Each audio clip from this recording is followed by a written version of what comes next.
오늘은 예수님의 치유 사건 5번째. 오늘의 본문은 예수님께서 앞을 보지 못하는 사람을 고쳐주시는 그런 장면입니다. 여러분들은 시력이 어떻게 되십니까? 놀랍게도 앉아 계신 분들 중에서는 안경을 쓰신 분이 우리 준수 한 명밖에 없네요. 시력이 다 좋거나 아니면 안 보이지만 안경을 안 쓰시거나 하시는 거겠죠. 우리 중에는 시력이 좋지 않아서 저나 우리 준수처럼 안경을 쓰는 분들이 있고, 어떤 분들은 시력 교정 수술이나 도움을 받아서 이미 눈이 회복된 분들도, 시력이 좀 좋아지신 분들도 계실 거예요. 멀리 있는 것은 잘 볼 수 있는데 이제 노안이 와서 가까운 글씨가 안 보이는 분들도 몇 분 계시죠. 네, 난시가 있어서 글씨가 흐릿하게 보이는 분들도 계실 겁니다. 저는 시력이 0.8, 0.7 이 정도 되는 것 같아요. 그러니까 아주 나쁜 편은 아닌데요. 전 난시가 심해서 글씨들이 선명하게는 잘 안 보입니다. 한 번은 제가 병원에 가서 저도 라식 수술할 수 있습니까? 물어봤더니 이제 곧 노안이 올 텐데 소용없다, 이런 이야기를 듣고 그냥 돌아왔던 기억도 있어요. 그래도 이렇게 제가 안경을 쓰거나 다른 도움들을 받으면 책도 볼 수 있고 이렇게 살아가는 분들의 얼굴도 계속 볼 수 있겠다, 그런 것에 감사하면서 살고 있기는 해요. 그런데 비록 제가 난시도 있고 안경도 써야 되지만 그럼에도 불구하고 여전히 글도 읽고 사랑하는 사람들의 얼굴도 볼 수 있는 시력이 아직 남아 있음에도 불구하고, 제가 지난주에 잠깐 말씀드린 적이 있지만 전 여전히 종종 이런 말을 들을 때가 있습니다. 저기 안 보여? 이런 말이요. 주로 청소나 설거지를 한 뒤에 듣게 되어지는 말인데요. 누군가에게는 보이는 것이 저에게는 안 보이는 경우가 종종 있는 것이죠. 저 역시도 가끔 누군가에게 이런 말 해주고 싶을 때가 있습니다. 공동체에서 오늘따라 누군가의 표정이 안 좋은 거예요. 어떤 사람이 예배 시간을 좀 늦게 왔습니다. 근데 표정을 보니까 얼굴에 피곤함이 가득해요. 그런데 어떤 사람이 그 사람을 툭 치더니 이렇게 말하는 거죠. 또 늦었어? 라고요. 또는 너 이거 이렇게밖에 못하겠니? 라는 이야기요. 저는 때때로 저 피곤한 얼굴이 안 보이나? 라는 생각이 들 때가 있어요. 저 얼굴 앞에서 어떻게 저런 말을 할 수 있지? 싶을 때가 있는 거죠. 그러면서 생각해 보니까 이런 마음이 듭니다. 우리는 정말 세상을 잘 보고 있는 게 맞은가? 우리는 정말 누군가의 얼굴을, 우리들의 삶을, 이 세상을 정말 잘 보고 있는 게 맞을까? 라는 생각이에요. 지난주에 며칠 전에 이제 계약을 앞두고 제가 아들이 둘이 있는데요. 큰아이는 13살 6학년이고 둘째 아이가 3학년이에요. 우리 은우시우 이제 시력 검사를 하러 갔습니다. 학교에서 방학할 때 가정에 내준 숙제 중에 하나가 아이들 시력 검사를 받아오라고 하는 것이었거든요. 사실은 방학을 하자마자 시력 검사를 하면 좋았는데 저는 미루다가 내일 계약을 앞두고 부랴부랴 금요일날 이제 갔다 왔어요. 제가 아이들 시력 검사를 미루었던 이유는 물론 제가 좀 게으르고 정신이 없어서이기도 하지만 무엇보다도 아이들이 그리 불편해하지 않았기 때문입니다. 아이들이 앞이 잘 안 보인다라고 했거나 좀 뿌예요 아빠, 불편해요 이렇게 이야기했으면 그래 빨리 가보자 했을 텐데 아이들은 매일매일 그냥 정말 잘 지냈습니다. 그래서 시력 검사를 하러 갈 때에도 말 그대로 시력이 얼마인지 검사를 하러 갔던 거예요. 그런데 병원에 가서 검사를 하는데 아이들 둘 다 시력이 원래보다 매우 나빠졌다 이야기를 하는 겁니다. 그러면서 아이들이 원래 끼고 있었던 안경에 도수를 조절해 주셨는데 그 병원 가면은 이렇게 끼는 거 있잖아요. 이렇게 하나씩 끼는 거. 아이들이 선생님이 주시는 새로운 어떤 알을 이렇게 딱 껴보더니 갑자기 눈앞이 너무 밝고 환해졌다라고 이야기를 하더라고요. 아이들은 병원에서 시력 조정을 받기 전까지는 자기들이 잘 보지 못하고 있다라고 하는 것도 알지 못했던 겁니다.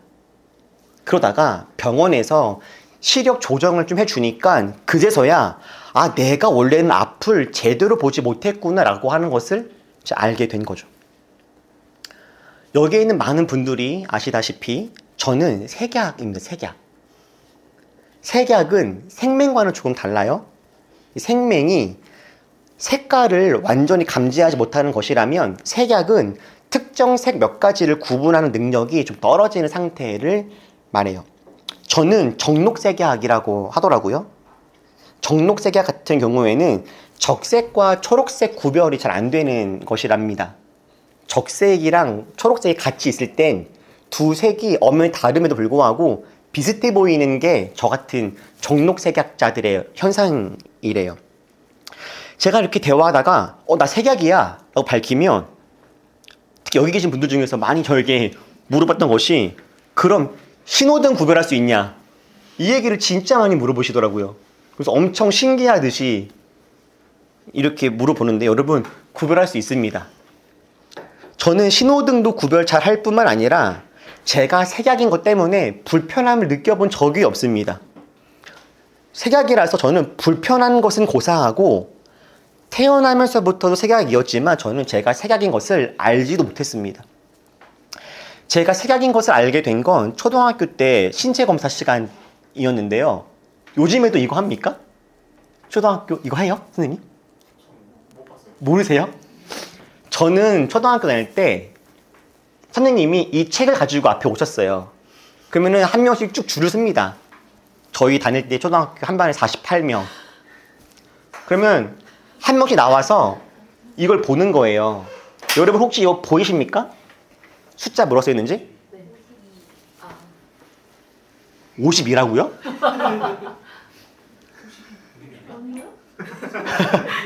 저는 5짤은 보여요.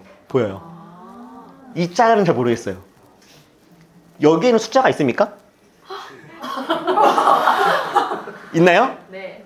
몇이 있죠? 몇이죠? 저는 이 영상 준비할 때 여기 숫자가 잘 안 남았나 보다 영상이 흐려서 그래서 저는 이걸 준비했었어요. 이건 보여요. 제가 이건 12 이거는 8 그죠? 근데 앞에 거는 안 보였거든요. 그래서 저는 사진이 안 나온 줄 알았는데 제가 못 보는 거였네요. 학교에서 검사를 하는데 친구들은 나가서 3, 15, 8 이렇게 이야기를 하는 거예요. 근데 저는 보면서 쟤네가 무슨 이야기를 하는 건지 이상한 겁니다. 선생님이 저 앞에서 자 몇이야? 이렇게 물어보시는데 저는 무슨 이야기를 하시는지 잘 몰랐어요. 근데 선생님 표정이 빨리 얘기하고 지나가 이런 분위기였거든요. 근데 제 눈에 이 종이에서 숫자라고는 이 숫자는 안 보이고 책 밑에 책 페이지 번호가 있었는데 저는 그건 줄 알고 7페이지에는 7이라고 10페이지에는 10이라고 이야기를 했더니 선생님이 저를 보시다가 이놈 생맹이네 이러셨어요. 그래서 그때부터 제가 생맹인 것을 알았습니다. 그리고 그때부터는 이 색약 검사를 하는 시간이 되면 마음에 떨리기 시작하는 거예요. 나 안 보일 텐데. 그래서 줄 서고 있다가 제 순서가 되면 선생님이 몇이야 물어보실 때 뒤에 있는 친구는 들리지 않도록 선생님에게 선생님 저 색약이에요 라고 빨리 이야기를 하면 선생님이 지나가라고 하셨어요. 그렇게 초등고등학교를 보냈습니다. 이렇게 저는요 색을 정확히 보지 못하는 사람인데 제가 색을 정확히 보지 못하는 것도 알지 못한 채 이렇게 살아갔습니다. 다만 다른 사람이 당신과 내가 다른 사람이다 라고 하는 것을 몰랐으면 좋겠다 라고 하는 그런 불편함만 가지고 살았죠. 여러분들이 지금 저를 엄청 이상한 눈으로 지금 보고 계시지만 여러분 색약이 아닐지라도 우리는 이미 세상에 많은 것을 보지 못한 채 살아가고 있습니다. 우리의 눈은요 생각보다 많은 한계를 가지고 있죠. 우리는 빛이 있어야 볼 수 있습니다. 어두우면 아무것도 볼 수가 없죠. 빛이 비춰지면 그제서야 앞을 볼 수가 있는데 그것도 빛 중에서 가시광선이 비추는 영역만 우리는 볼 수가 있습니다. 어떤 동물들은 적외선이나 자외선 영역도 보는 친구들이 있는데 사람은 그렇지 못하죠. 우리들은 너무 작은 것도 보지 못합니다. 지금 아마 이 공간 안에는 아주 많은 먼지들이 있을 텐데 먼지도 우리는 볼 수 없고요. 우리는 벽 너머에 있는 것도 볼 수 없습니다. 분명히 벽 너머에 무엇인가가 존재하지만 우리는 벽 안쪽에밖에 볼 수가 없죠. 아주 찬란하고 아름다운 것들이 저 하늘 위에 존재하겠지만 우리는 다 보지 못하고 살아갑니다. 그런데 정말로 안타까운 것은 우리가 진짜 보지 못하는 것이 이런 물리적인 것에만 국한된 것이 아니다라는 거예요. 우리한테 정말 중요한 문제는 우리는 우리가 반드시 봐야 되는 것들도 보지 못한 채 살아가고 있다라는 거예요. 여러분, 우리는 무엇을 보지 못할까요? 우리가 정말 보지 못하는 것 중에 하나는 하나님의 영광입니다. 하나님이 얼마나 크신지, 하나님이 얼마나 위대하신지, 하나님이 얼마나 아름다우신지 우리는 보지 못합니다. 우리가 또 무엇을 못 봅니까? 우리는 자기 자신이 얼마나 아름다운 사람인지 알지 못합니다. 우리 눈에는 우리 얼굴의 주름살, 하얀 머리카락은 잘 보이는데 우리가 하나님 앞에서 얼마나 아름답고 존귀한 존재인지 스스로를 잘 보지 못하죠. 뿐만 아니라 우리는 이웃들의 아름다움도 보지 못합니다. 누군가에게는 정말 이쁜 딸, 이쁜 아들일 텐데 많은 사람들이 옆에 있는 저 사람을 내 돈 받아서 내가 시키는 일을 하는 도구 정도로 보는 사람들이 너무나 많이 있습니다. 우리는 세상의 아픔도 보지 못하죠. 누군가 아파서 쓰러져 있어도 우리는 인지하지 못하고 지나갈 때도 아주 많습니다. 다만 그들이 우리의 길을 막고 우리의 길을 불편하게 할 때 그때 비로소 저기에 뭐가 있네? 사람이 있네? 이렇게 생각하죠. 그들이 지하철 운행 시간을 지연시키고 우리들의 출퇴근을 방해하면서 우리한테 불편함을 주어야 비로소 우리는 저기에 사람이 있었구나라는 것을 보게 됩니다. 타워 크레인을 타고서 쳐다만 봐도 너무 오싹한 저 하늘 위로 사람이 올라가야만 저기에 누군가가 무슨 이야기를 하고 싶구나라고 우리는 깨달아요. 그렇게 하지 않으면 특히 작고 약하고 돈이 없고 권력이 없는 사람들은 눈에 잘 보이지가 않습니다. 이런 우리들을 향해서 하나님은 이렇게 말씀하시죠. 너희가 듣기는 들어도 깨닫지 못하고 보기는 보아도 알지 못한다. 보기는 봤는데 도저히 알아채지를 못하는구나. 마치 제가 설거지하고 청소한 뒤에 저 나름대로는 다 했다라고 봤지만 저게 안 보이나 싶은 것이 우리들의 삶 도처에 있다라는 거죠. 비록 우리에게는 두 눈이 있고 앞을 보는 것처럼 보이지만 사실 우리는 정말 많은 것을 보지 못한 채 그렇게 살아가는 거예요. 마치 제가 색약이었음에도 색약인지 몰랐던 것처럼 말입니다. 저는 가끔 그런 생각을 해보긴 합니다. 만약에 제가 색약이 아니었다면, 여러분과 같은 사람 눈이었다면 정말 세상이 달라 보였을까? 지금보다 훨씬 더 선명하게 뭔가 보였을까? 라는 생각을 하기는 해봐요. 그런데 사실 색약이어도 살아가는데 불편함은 없어요, 여러분. 시력이 조금 좋지 않아도 괜찮습니다. 앞을 아예 보지 못하는 상황이라 할지라도 정말 너무 큰 불편함이 있겠지만 그래도 살아갈 수 있고 행복을 누릴 수도 있습니다. 그런데 우리들의 영적인 눈이 열려있지 않은 것은 여러분 괜찮은 일이 아닙니다. 하나님은 우리가 이 영적인 눈이 열려있지 않은 것을 괜찮다라고 말씀하지 않으십니다. 예수님은 우리가 눈이 열려야 한다라고 말씀하세요. 그리고 우리들로 하여금 하나님의 영광을 보고 자신과 이웃들의 아름다움을 보고 세상의 아픔을 볼 수 있는 사람, 눈이 열려진 사람, 시력이 회복된 사람이 되어야 한다라고 말씀을 하세요. 그러면 좋고 안 그래도 별 수가 없는 그런 것이 아니라 반드시 우리 눈이 열려서 하나님과 세상을 똑바로 보기를 주님께서는 우리에게 요청하신다는 거죠. 그리고 이렇게 우리들의 영적인 눈이 열리는 것을 다른 말로 말하면 거듭남이라고 합니다. 거듭남. 거듭남이라는 것은 이런 겁니다.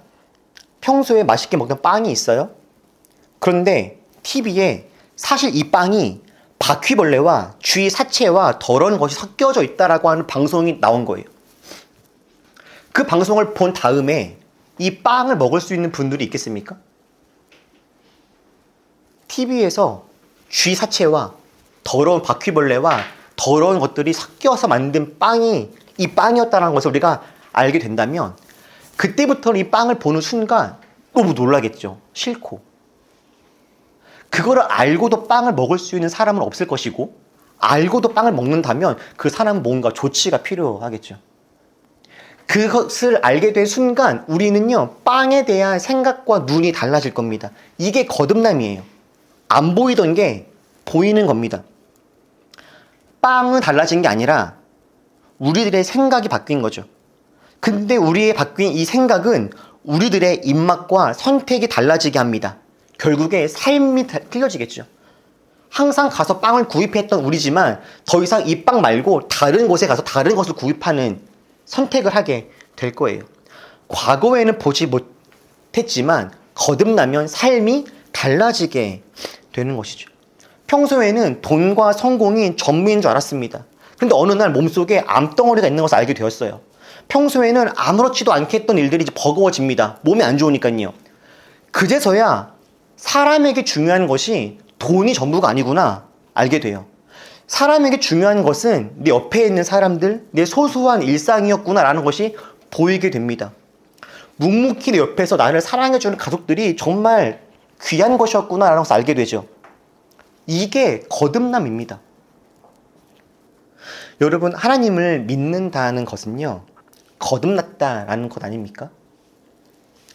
거듭났다라고 하는 것은 보이지 않던 것들이 보이게 된다라고 하는 의미입니다. 하나님을 믿는다라고 하는 것은 그냥 일주일을 아무렇게나 살다가 일요일날 교회 와서 잠깐 예배 드리고 돌아가는 것이 아니라 하나님을 믿게 되고 알게 되는 그 순간부터 이제 안 보이던 것들이 보이게 된다라고 하는 의미인 거예요. 그 전에는 불편하지 않았던 것들이 불편해지고 그 전에는 아무렇지도 않았던 것들이 이제는 신경 쓰이는 삶으로 바뀌어지게 되었다라고 하는 겁니다.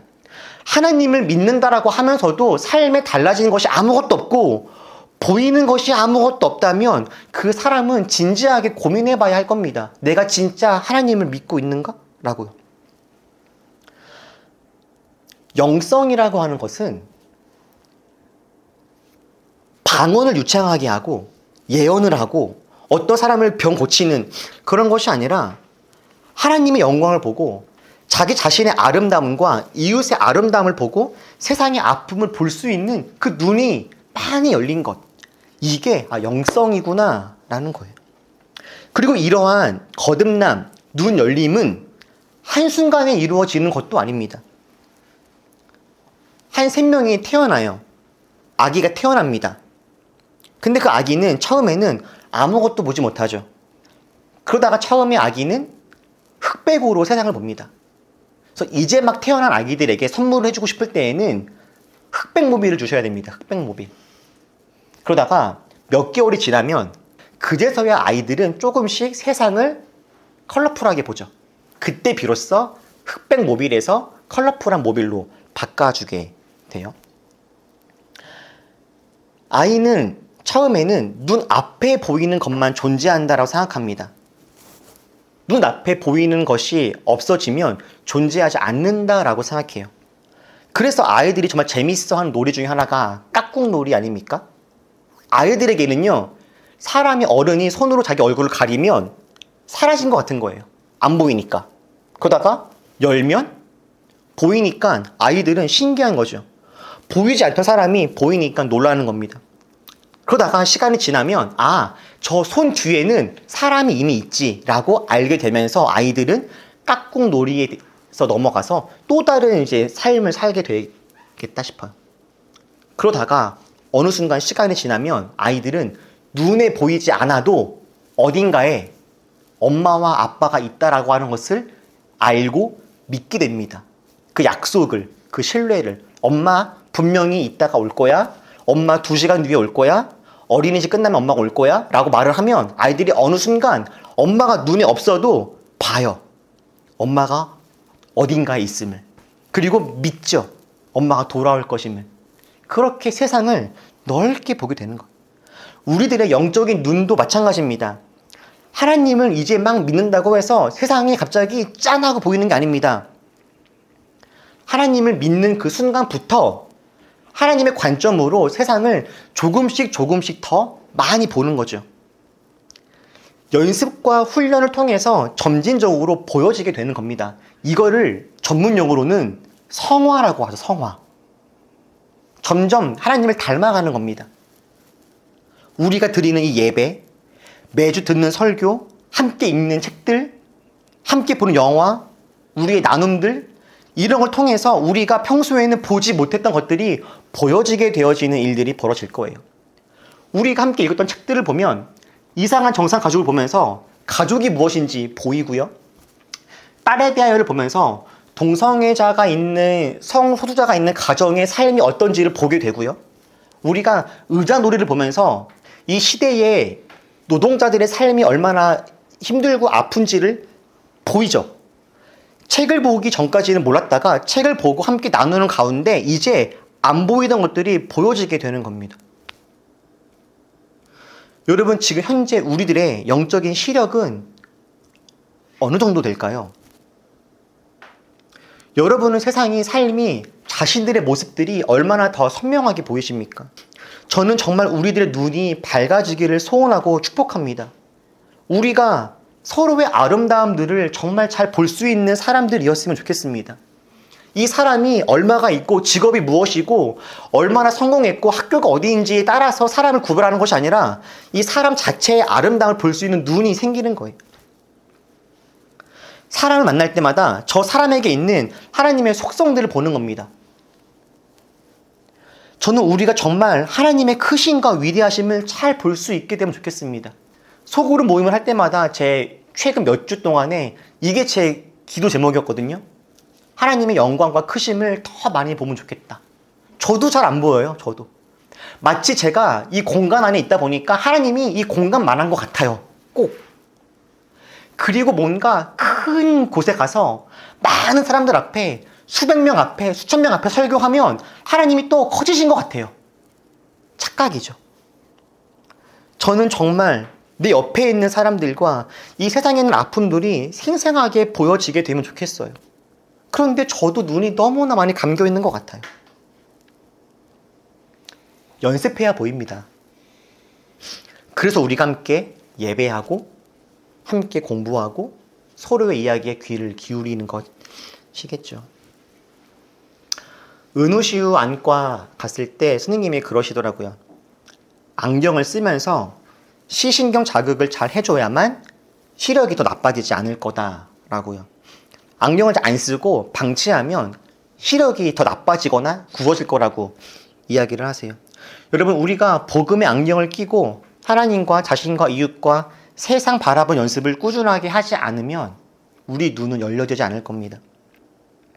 내 삶과 세상을 뿌옇게 보고 있으면서도 이것이 전부인 양 살아가지 말고 하나님이 주시는 밝은 눈으로 하나님의 영광을 보고 자신과 이웃의 아름다움을, 세상의 아픔을 보면서 살아가는 우리들 될 수 있기를 진심을 다해서 축복합니다. 기도하겠습니다.